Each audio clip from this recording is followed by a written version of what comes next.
The alarm's going off, man. Stop hitting snooze. I need you. If you're looking to feel like warm and fuzzy inside, like I'm your guy. So they're in my top 20 EHL teams for sure. There's emotion, there's hatred. This is not like a very friendly series. It's like SpongeBob when he's got like the napkin and like the potato chip. Like that's how I feel. Listen, Colson, I didn't have fun. Everything in my body hurts right now.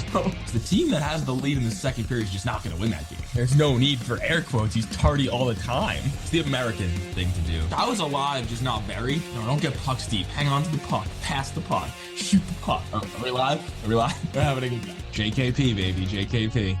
Welcome to another edition of the Coaches Off-Season Sessions podcast of the E-Show here.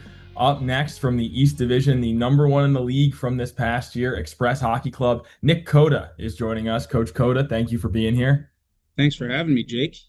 Absolutely, and it was an awesome year for you guys. Every year for you has been great for the team.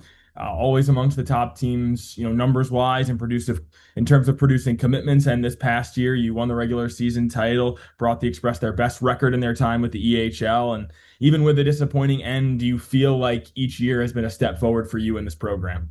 It's been great. Yeah, it's we really talk about retention rate here at the Express, and I think that's where it started with from year one to now coming up to year four. Our retention rate has been through the roof, and I think that's where it starts. And, to see the past few years kind of flourish and see a lot of individual accolades for our players and ultimately getting their commitment in NCAA, I think it's proof is in the pudding there, so to speak. Yeah, no doubt about it. We're going to get into a little bit of that retention and the players in a little bit. But for you personally, coming in 3 seasons ago, from a personal standpoint, you're still one of the youngest coaches in the league. So how much do you think you have grown in your time at the EHL? Tremendously. It was a great opportunity 3 years ago for me to kind of get out of my comfort zone where I was and kind of be at the helm of a program and have it in my hands. And I've been very fortunate for the opportunity. Obviously, the Barletta family has provided me a good home to work hard and kind of let me run the show. And obviously with Coach Robertson, and it's been great. And I've grown tremendously personally, and just excited to see what's on the horizon for us as a program because we really built it up over the past few years. Oh yeah, it's simply one of the best, and no doubt more good things to come. But at the end of this season, I mean, I know we both feel incredible things about this past group, but you had told me that, what hurt the most for you is that this group really deserved to win it this year. So what about this crew of players made you feel that way? Well, I'll even talk about the last 2 games we played. And before we were done, we were up at Plymouth State and playing a very good hockey team in the New Hampshire Avalanche. And game 1, we were kind of a shell of ourselves. Speed was coming hard. And at that point, I think it was our 4th regulation loss in 56 games. I don't know what it was. Yes. Something like that. And, so I walked in the locker room, and these young men didn't seem fazed one bit. And that's when I really knew, Jake. It was like, wow, okay. Well, their backs are against the wall for really the first time since September, since training camp. And here they are, and they didn't seem fazed. And game 2, we did a hell of a job to kind of bounce back. But truthfully, the group of young men they were hockey players. They were students of the game. They were good people, and that's kind of what we try and recruit on. We recruit people first before the player, and I think that goes to show, the quality of people we bring in this building. It brings success for individuals, but also for the team aspect as well. Yeah, really well said. I agree 100%. And one of the highlights of the season and one of the biggest pieces of the success on ice that you had was the historic 16-game win streak, obviously the best of this season. So on the ice, what stood out about the team, and how was it being behind the bench during something so special for your group? Yeah, it was awesome because you go through a situation like that, and I'm not sure that our group truthfully knew that we were on that type of run until, I don't know. I think somebody came across me at a showcase or something and was like, "Hey, you're sniffing that number." And I go, "What are you talking about?" And they're like, "Oh, the winning streak number, and I'm like, oh, that's great, and I just think the remarkable thing is the amount of fun that they had, not just in that time frame, what was it, 3 months or whatever it may be, Yeah. but that 8-month journey of every day these kids came to the rink and they had a smile on their face. And I truly think right now, in the landscape that we all call hockey, these young men need to have fun. Whether you're winning or losing, you need, as a coach, to make sure that these guys have a smile on their face and remember that they're playing the best game in the world, right? So we need more of that perspective in junior hockey. And yes, I'm sure one thing that made you smile this year was the special teams, #1 in both. We'll talk about the PK first, and we know Coach Kyle has his fingerprints all over that alongside you. So what do you think made this year's penalty kill so difficult to play against for, some of the best power play units in the league? Well, we had so much speed, and then you combine the playmaking ability, and one of my old mentors, Ryan Frew, would always say he's a ball player. Well, we're not ball players in hockey, but it's so true. I look at some of these kids that were on our roster last year, and it was like, Charles Day himself had 19 assists on our power play. Yeah. That's pretty impressive, and you have Nate Brissett and Ville Bowden, who Ville Bowden has an NHL shot, and Nate Brissett is, one of the youngest skilled players in the league at last year. And, just you had the right pieces to the puzzle, and it's not just the power play, it's the penalty kill, the speed with Hudson Perry, Miles Kidd, the duo that Worcester State's going to see together is like, Jay Punske is a lucky man. So those two guys are going to go right in and be a threat on their penalty kill. So it's pretty neat. And then obviously on the back end and goaltending, you have the best goaltender in the league, if not the second best goaltender in Toth, who is also coming back this year, which we're excited about. And we were almost scoring more than we were letting up at one point. Oh yeah. And that was pretty fun to be a part of. So no doubt. And the power play, I know you mentioned it briefly. From your first year, last place in the league, second year, middle of the pack, third year, first place in the league. Was it cathartic for you this year to have that power play and being able to rely on it? How much of an advantage did it feel like for your team? It was unbelievable. And you go back to the student of the game part, and you have these players that were in the building last year truly were, and they're away from the rink watching different power plays for Division I schools or Division III schools or NHL, AHL, whatever it is. And we have an open door policy here at the Express, and these players know that they can come in this door and bring anything to the table, and we're all ears. Yes. And so it's neat to have our guys come in and say, hey, coach, maybe we need a left shot here in this spot. And I'll always be open ears and say, hey, yeah, give me your shot here, and we'll give a look at it. But if it doesn't go, we'll go my direction. But it's, to go on a power play, you knew you had a good opportunity to put one in the back of the net, especially with the pieces to the puzzle. And I think that's one thing that Coach Kyle and I talked about the past 3 years is it wasn't we haven't changed anything.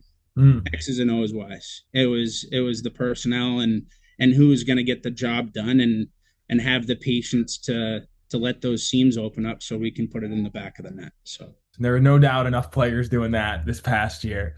For sure. And on the other side of things, defensively, your team obviously finished first in the league in goals against. Your D-core was largely age-out heavy, largely returner heavy as well. How much do you think that went into the success in terms of keeping pucks out for you?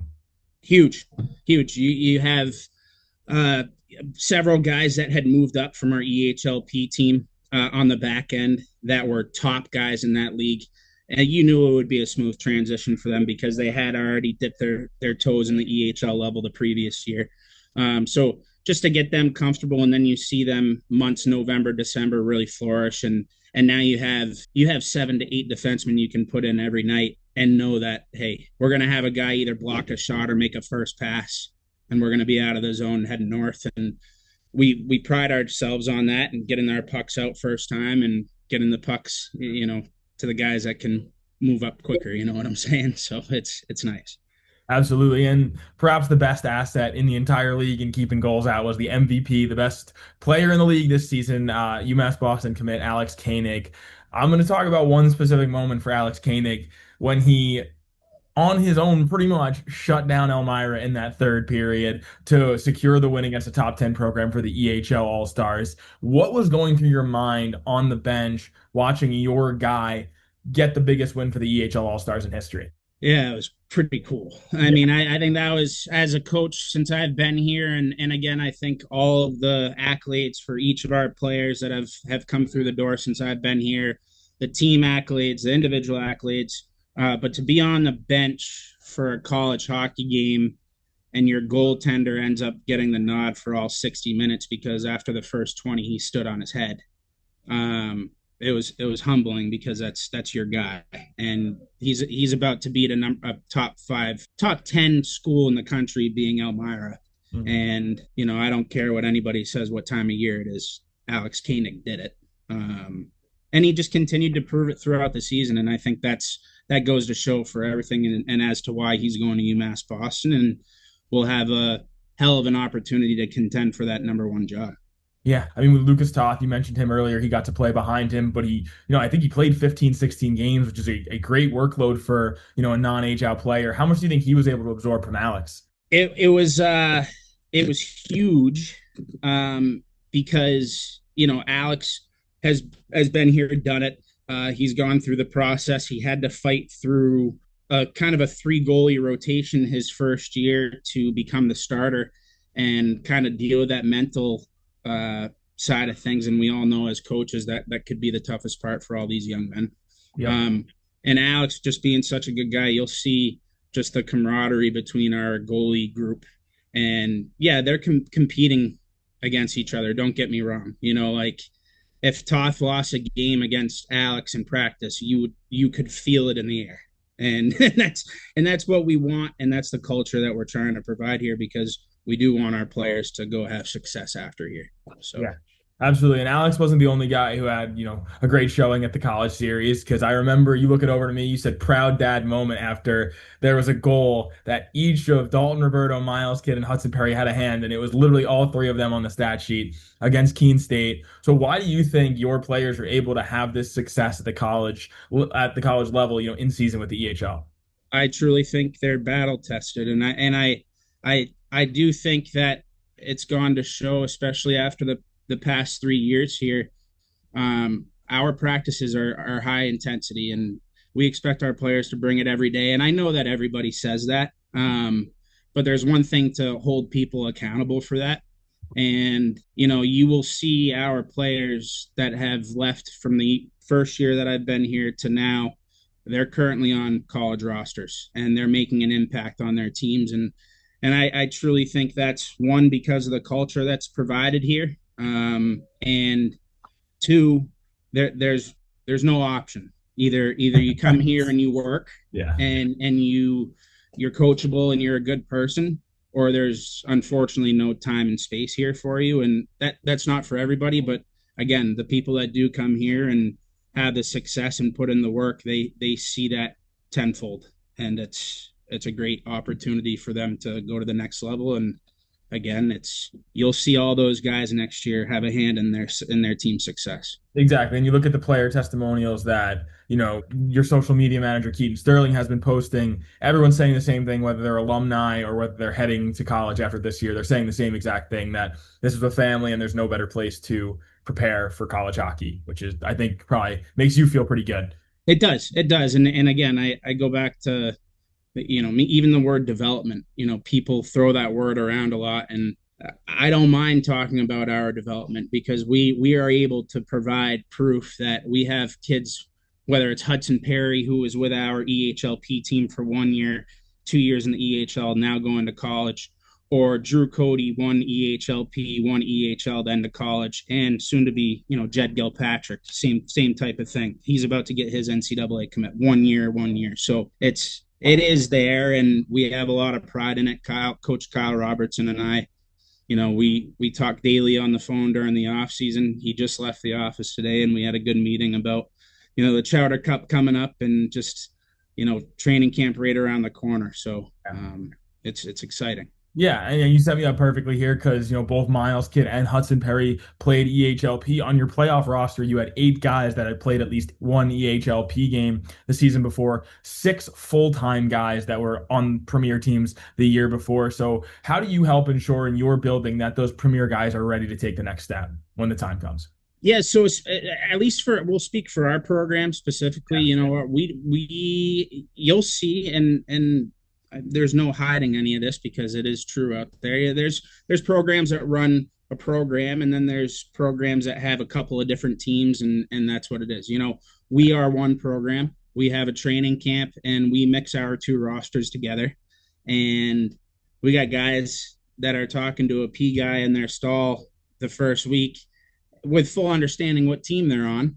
Mhm. And by the end of the week, we got 50 to 60 young men that are family going and parting ways to their teams. And then first home game, you'll see the EHL, in the stands for the EHLP or vice versa. So that's a big thing we instill right out of the gate. And I think that goes to kind of show why there is a smooth transition, because everything that Coach Kyle and I do, we talk about, we try and run the same type of systems. We have the same type of values, and we hold the same high standards. So. And 2 of the guys you have slated to make the jump this upcoming year were the 2 biggest pieces in the Premier team's postseason run, a great run for that team who came in as an underdog. Ben Ashton in goal, who was the goalie of the year, and Derek Lewis on defense, all East defensemen. How did their years show you that they were prepared for the jump? And did you feel like the postseason was, validation for you in that? Yeah, for sure. And especially, as coaches, you look for certain things in each player's game to make that next step, especially within your own program. And obviously Ben Ashton in between the pipes was phenomenal. And I could say that about him all season, and just being battle tested in certain times of the year where maybe there was some injuries on the P team and lacking some of the higher end players or skill players, so to speak. And, all of a sudden you got the wall back there. That obviously, the playoff run for him was great. And so it's going to be a seamless transition for him, and obviously looking excited for the opportunity for him at the EHL level. And then when it comes to Derek Lewis, it's physicality wise, it's a no brainer, and he was very sound defensively, and that's what we need, especially with us losing so many defensemen. We had a very skilled group out back, but at the end of the day, we got to take care of our net. And so having a good stay at home defenseman that can pick his spots once in a while and be the steady Eddie, I think that's what Derek is meant to be for us, and I'm excited for him as well. Absolutely. And a final do I want to mention, you talked about them on the power play, is Nate Brissett and Ville Bowden, who were 2 of your top guys. They both will be returning. And last year, I remember at the combine, you told me I have over 150 points to replace in my top guys that are going to college. Those guys come in, and now you have almost 100 points between the 2 of them returning for Ville's age out year, and Nate is just an 06. So is it a different feeling this year for you? Do you feel more secure in your offense? Yeah, it's great. It's great. And, we do have some other players that are out venturing different options right now at higher levels, because we want to open those doors for our players. We don't just move our guys to NCAA. We try and find, a possible higher junior level, whether it's a BCHL or the North American League. So we do have a couple of players going that route right now. So you never know, they may end up in our lap as well. And those points may end up coming north of 100, but returning. So we'll see what happens. But yeah, those 2 just gives you a little piece of little comfortability. It's like you said, last year, right, or 2 years ago, we were losing Gavin Simopoulos, Cody Walker, and yeah, it's like, okay, we got some big shoes to fill, and it was pretty nice, obviously, last year to watch these guys come in and boom, right out of the gate, make a difference, and that's not easy to do at any level, especially when you're moving up in the ranks. To come in and make a big splash like that, that's huge. So the expectation is extremely set. The standard is set high for those 2 young men when they return back at the Express. That's all I have to say, because they did a hell of a job year 1, and now they know what it's all about. So Sure. And we're going back to the way you started with retention, and by nature of having a returner heavy team last year. I mean, the entire blue line pretty much wore Express sweaters the year before, and obviously a lot of age outs up front too. This year's group will feature plenty of returners, but still fewer than this past season. So what did you learn from your first season when you came in with a lot of guys that were new to the EHL? Yeah, just being able to acclimate them as soon as possible, and helping them understand what the style of play is before puck drops on September 24th. So, our guys are going to fully understand what that is. And we come back to the returners, even though it's, maybe it's not 15, 16 returners like it was last year. You're still in that 10 to 12 mark. Yep. And you have a nucleus where the standard's going to be set right from day one from those young men.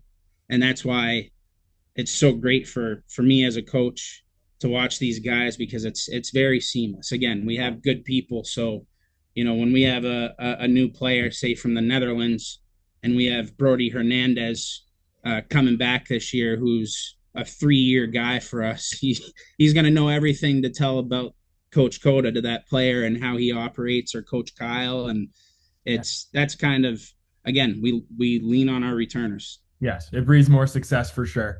And one last note is in-season retention, which is getting harder and harder at this level, at any level of junior hockey. You told me in training camp, which obviously is a long time ago, that not a single player that was in the building would leave your team this season.